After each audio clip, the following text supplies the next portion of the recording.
phasing out coal power is a completely inadequate pledge to end the UK's contribution to global climate change. I actually said this 2 weeks ago, but I was dressed as a Tory MP, being quite funny at the time, and so people just didn't notice, and my apologies if you were one of the few who did, but for the benefit of everybody else, I'm going to have to ram this a little bit more directly and less humorously down everybody's throats. In 2021, it would have been basically impossible for the government to start building coal-fired power stations around the UK. It's not something we would have accepted. So they've not even really pledged anything because people would not have tolerated that sort of thing anyway. And they haven't finished the sentence. It's no good phasing out coal power unless we're clear about replacing it with renewables and with non-emitting means of generating energy. And they haven't finished the sentence, which means that what they're actually going to do is replace it with gas-fired power stations coming from shale gas, which we get from fracking. And that's not an adequate solution, not least because more than a decade ago, a study in Cornell University suggested that producing energy from gas that we get from fracking is actually worse for the environment than burning coal in a power station. And even if you don't take their rather dire estimates, at very least, it's like less bad, but still really pretty bad.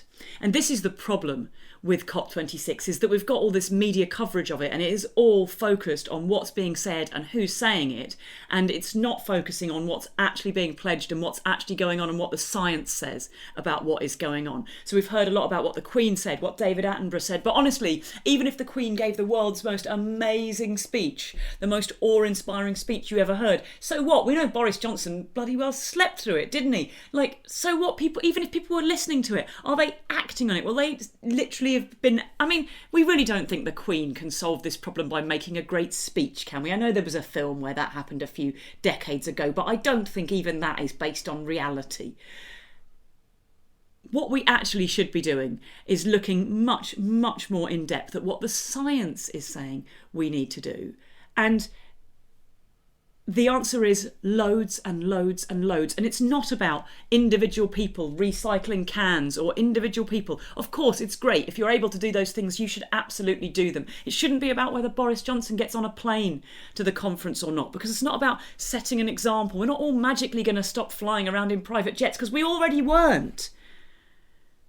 Boris Johnson is the person that has the power to change the laws and to make it different, so that companies have to be responsible for the emissions that they make, and to make it different so that we as a nation set about extracting from the atmosphere the emissions that we have already pumped in over the last century and a half.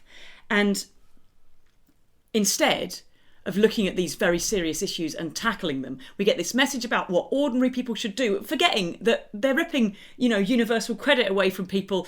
People are desperately struggling. People don't have the time or the money to take every single action to make every single thing about climate change their responsibility. It's not individual people who need to change, it's governments and corporations. And instead, we're just hearing about this sort of media sheen on what's going on. So the latest I heard was that the Archbishop of Canterbury has said that climate change could kill more people than the Holocaust. And first of all, he's right, although why we are turning to somebody whose only qualification is that he believes more firmly in the sky fairies than everybody else at the jumble sale is an absolute mystery to me. But the reaction has been to be offended about what Rowan Williams has said. And I can't help thinking that maybe we should be asking the question, just how bad do you have to be as a Prime Minister that now the Archbishop of Canterbury is calling you a Nazi? I mean, if the Dalai Lama says you're a wank stain, I'm surprised at his use of language, but I think the question that underlies it is, what on earth are you doing? And the answer to the question, what on earth are you doing, is not enough. Phasing out coal power is not enough to solve this problem. We need to be doing a lot more, and the media need to be focusing in on that and demanding it. And when people listen to this message, I'll go back to being funny again. See you next week.